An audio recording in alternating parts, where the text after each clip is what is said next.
games with achievements fundamentally changed the gaming experience, for me at least. What ho chaps, I'm MagicalMike and I'd like to talk about how I play games and what I've noticed about how achievements have affected the games that I play. First and foremost, I play games because they are fun.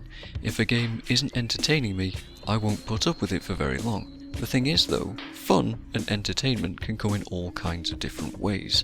A game might be hilariously written, it might challenge you through difficulty or measure how creative you are. It might be relaxing, thought-provoking. It could simply be bizarre enough that you can't tear yourself away from it, like watching a train wreck. Games can test your patience, or your dexterity, perseverance, or curiosity. There's so many different ways in which a game can deliver fun and entertainment from just playing them and seeing what happens. So where do achievement lists come in, and what did they change for me? Well, we're going to have to rewind a little bit and explain a bit of my gaming history to get some context. Some of the first games that I ever played were on the PlayStation 1 and the Nintendo 64. To name a few, it would be things like Mario 64, Banjo-Kazooie, Ocarina of Time, Gran Turismo, Crash Bandicoot, Metal Gear Solid. Yeah, I didn't understand it very much at that time either. It's a wonder I even beat it, honestly. Lilac Wars, or Star Fox 64 to some of you guys, Discworld, Worms, GoldenEye, Diddy Kong Racing, Pokemon Red and Blue, Perfect Dark, Final Fantasy VIII, Sonic 2, Driver. Alright, to name more than just a few. I got carried away there, but between the late 90s and the early 2000s, there was a lot of good stuff to play. And these all came out before achievements were what we know them as now. You can argue that there are plenty of examples in that list that could have achievement-like goals in them. Crash Bandicoot for one, you could just aim to reach the end of the game, or you could choose to go for all of the gems. There was no list to tell you that there would even be any sort of reward at the end for doing it, just your own curiosity. A lot of these games had the goal of simply reaching the end credits, but there was almost always some sort of optional goals to go for either during or after a complete game. Difficulty modes were really just for bragging rights at that point, or occasionally for unlocking a fun item or hidden character, and I often wouldn't challenge myself past easy or normal modes because I didn't feel like it.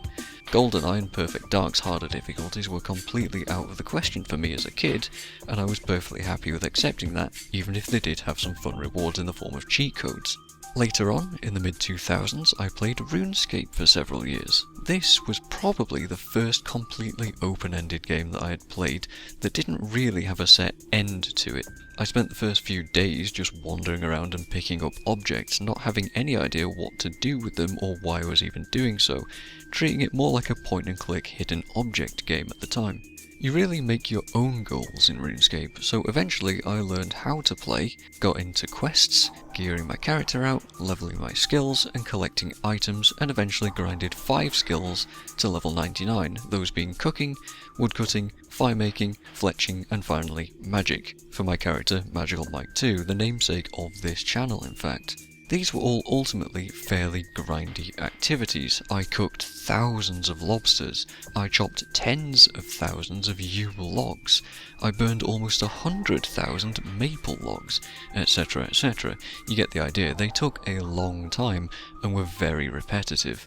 I did have fun completing these goals. For a long time I was satisfied with the gameplay loop and my desire to level skills in the game, but eventually I reached a point while fishing in my mid-80s where I realised I was no longer having fun and was simply chasing the levels for the sake of it. This realisation is what made me stop playing RuneScape way back.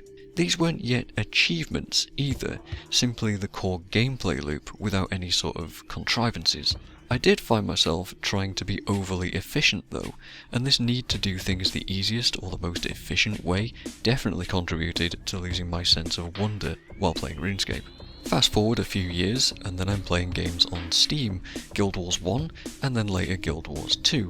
Guild Wars 1 used to be about just making it to the end and beating all of the missions on a certain profession for me, maybe collecting a new set of skills and making a new build to play with in a different way. But with the announcement of Guild Wars 2, and the Hall of Monuments transferring certain progress to the next game, I started to focus more and more on titles, which were pretty much just an achievement system, named differently, and a way to advance and keep your progress that you'd put into Guild Wars 1 and push it into Guild Wars 2, therefore making it feel like you've not wasted any kind of time, whilst also giving you some nice little bonuses. I had already found myself playing the hard mode missions for fun. The challenge of beating them all was something that I was invested in very quickly, since it was such a natural progression from just beating them in normal mode. Collecting all of the elite skills was understandable as an achievement / title as well, but as my main character was a warrior, there were a ton of skills that I would never actually get any use out of, so it was sort of half pointless in a way. I had already enjoyed collecting a lot of strange and uncommon skills beforehand, but this is where we start to see some unusual gameplay being incentivized for the sake of earning an achievement, instead of it just being solely for the fun of it.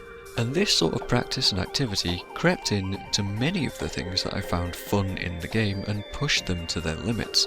Exploration became less about just seeing everything in the maps and more about scraping the edges in an extremely tedious way to get 100%, a tenth of a percent at a time.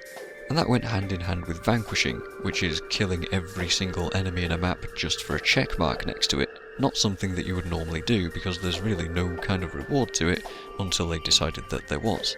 The Drunkard and Sweet Tooth titles became rather dull but required clicking and timer monitoring practices.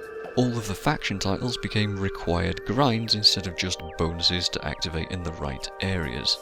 All of this stuff was a change in my gaming patterns. I was now starting to find myself doing some more strange, contrived, new gameplay loops just for the sake of ticking boxes, instead of out of curiosity or fun alone. Now to be clear here, I was absolutely still having fun and enjoying my time with these games, but not doing what I otherwise might have just wanted to do naturally. Achievement lists are a little bit like a Skinner box. There's something oddly satisfying about ticking those virtual boxes and having that reinforced over and over again. And that is exactly what I started doing more and more with single player games, and especially Guild Wars 2. Take something like Half-Life 2, which is a first-person shooter with a story that really only supports one way of playing it. You run and you shoot, you solve the puzzles in mostly their intended way, and then you beat the game. Most of the achievements that you'll get are simply for going through the game, or perhaps for performing something cool that was also intended to begin with, like killing 5 barnacles with 1 explosive barrel being a good example here. It's set up, it's intended, that's what you're supposed to do. Targeted advertising for pinning a soldier to a billboard on Highway 17 you'll get just for being curious when the game gives you the crossbow. This kind of achievement is fun to discover because it takes a tiny bit of thought, but it's usually a natural response to the specific situations that the game presents you with. But then you have achievements like Hack Attack, which requires you to kill 5 enemies with a single manhack. You learn almost immediately that it's not very quick to perform this, and it means that you have to keep hold of that manhack and not launch it at enemies, which is what you have been doing previously. In other words, you probably won't think to do it at all. The only reason you would do that is because you're morbidly fascinated with slicing enemies up perhaps, or because there's an achievement in a list outside of the game that actually tells you to do so. Now granted, Half-Life 2's achievement list is quite easy to finish, but many games ask you to do extremely awkward things just for the sake of ticking a box. Talisman is a game that has over 200 achievements, and listen to this one, it's called Sightseer. Visit every region and win the game with the Wanderlust ending in play, having collected at least 1 Destiny, Relic and a treasure card. And what the hell does all that mean? 0.1% of the players even have this, and it sounds like a huge mess of random number generation stuff, just luck basically, incredibly specific conditions to be met, and during a multiplayer game. Imagine actually playing this game and just trying to get that one achievement specifically. I can see why so few people have it, even though I don't know what a Destiny, Relic and a treasure card are, for example. There's tons of examples like that one throughout gaming, perhaps not quite as extreme, but I find myself playing more to satisfy achievement requirements than actually playing games how I'd like to these days. Any game that has a morality system typically enforces this sort of thing with a make all the evil decisions in the game and a make all the good decisions in the game set of achievements, going further with Dungeons and Dragons by including things like make all the neutral, lawful and chaotic decisions as well. Maybe I want a character to always be lawful good, but it's not always a natural way of playing, so I'll sometimes find myself torn between the roleplay and just going for the achievements. In other words, maybe the lawful good decision isn't something that I would particularly agree with for my character roleplay, so I'd be forced to deviate if I wanted to satisfy the achievement conditions. Now sometimes I actually like this sort of thing. I like seeing my completion percent increase on Steam. I like to use it as a small measure of how much worth I've got out of a lot of the games that I've played. I also like the incentives to replay some games. Like with that previous example, it gives me a reason to do a second, third, or maybe fourth, or even a fifth playthrough of some games, which is great if I enjoyed it in the first place, but not so much if I didn't. But then it's also sort of irrelevant, because if I enjoyed a game with a morality system to begin with, there's a good chance that I'd play it again, but differently anyway, and vice versa. If I didn't enjoy it, I probably wouldn't play it. But then again, maybe there's a hidden gem in there, who knows. Achievements also work as a sort of content guide, especially in the case of a game like Guild Wars 2. See, Guild Wars 2's achievements are all basically quest replacements, and you'll often beat the story of a new release and still be missing about 80% or more of the achievements for it. So by looking at that list, you'll find more reasons to go back through that content and experience what it has to offer, getting more out of it. There might be a load of hidden chests to find, weapons to craft, puzzles to do, areas to see, events to complete, bosses to defeat, or hidden dialogue to find, which can all enrich that gameplay experience for you. There might be all kinds of fun to be had that you wouldn't otherwise even know about unless you looked in that achievement list, or were already invested and naturally exploring in the first place. However, I feel like that carrot on a stick delivery is often undermined by different elements. Looking through the UI instead of just stumbling on these things while exploring isn't truly satisfying my curiosity. It's not always fun to do. Sometimes the amount of grind associated with that sort of thing can also be extremely dull. Take fighting 500 crazed fans for one achievement, for example, an absolute snooze fest that nobody in their right mind would want to go for naturally without seeing that objective in the list. I played Lichdom Battle Mage at one point too, and a good number of the achievements there ask you to grind your spells to maximum power, which could take dozens of hours, and perhaps a similar number of playthroughs too, with arbitrarily weak spells as you're leveling them, playing the same unchanging stuff over and over again. These extremely grindy achievements just aren't fun to me at all, and most of the time I'd only get them if they were either fun, or I was just stubbornly going for them specifically for the sake of it, sacrificing some of my own natural fun that I would have found in the game just to get an achievement. All of this is to say that if I found a game fun in the first place, that should be all that I care about, but achievements have given me reason, for better or for worse, to play in ways that I wouldn't normally do. I might not be all that interested in collecting all the hidden caches in Half-Life 2. I only really need them if I need health or ammo, but they are a nice bonus to find. But hey, this achievement tells me that I have to go out of my way for them. I might not want to only use the gravity gun in Ravenholm because they give you the shotgun halfway through it, and that weapon is a real blast to play with. But hey, there's an achievement for it, so I will do that eventually. I might not want to win a Masters Championship in Dirt Rally in the 1960s Mini Cooper, but I did just for that achievement too. And like I said, some of these are fun anyway, but not always. It's not always guaranteed, and I find myself checking lists and trying to make sure that I don't miss out on some things as I go, like collectibles in various games, especially missable items, and I find that specifically detracts from the natural, fun gameplay experience that I might otherwise have without going out of my way like that. However, it does also work both ways, like with the Halo Master Chief Collection.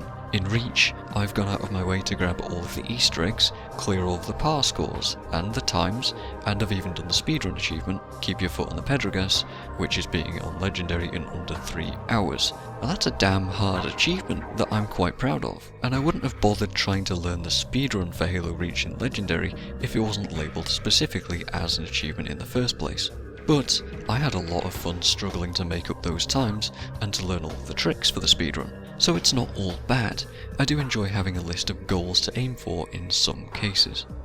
However, I almost feel like games that don't have achievements at all, or games that limit their achievements to things that you'll always get, can be better, just because I won't ever have to play in a way that deviates from the fun ways that I've decided to play in. Some of those early games that I ever played were simply just fun, and fun to replay because they were fun, and fun to go out of my way to collect all of those arbitrary items in, or to do all the optional objectives, or even the harder difficulties because they were fun to play, not because I felt a need to earn achievements. It used to feel like more of a choice, less of a compulsion to collect. Like those things were my own choice to go after rather than the developers telling me what's worth doing. So, achievements. Some positives, some negatives, but ultimately they have changed the way that I play games by making me check lists and interrupting my natural rhythms to make sure that I don't waste my time and miss things that I could have got along the way. Is that a strange conclusion to come to? I'm not sure how common that is, and I'm interested to hear about how achievement hunters feel about these sorts of systems, and if you've noticed your own gaming habits change as well. I realise that these are my own biases, and that I could simply choose to ignore achievement lists, but I've fallen victim to that Skinnerbox tactic, and have already lost to the void. This happens on a game-by-game basis too. Sometimes achievements are just unreasonable to go for. Anything that involves a lot of multiplayer is usually too much of a pain and an ask for me, and DLC achievements can bugger right off. In fact, any game that adds DLC achievements to their lists after release is fairly annoying for me because I'm not guaranteed to go and buy those DLCs, and because it then looks like I'm missing more stuff that I don't even have access to. Dark Souls did this right. Base game achievements, DLC stuff completely separate, not added in. Please, don't add achievements for DLC. Thank you. And now I don't quite know how to end this video, so I guess we'll just call it there. I've been MagicalMike, thank you very much for watching, and please share any kind of experiences or thoughts that you've got in the comment section. See you guys next time.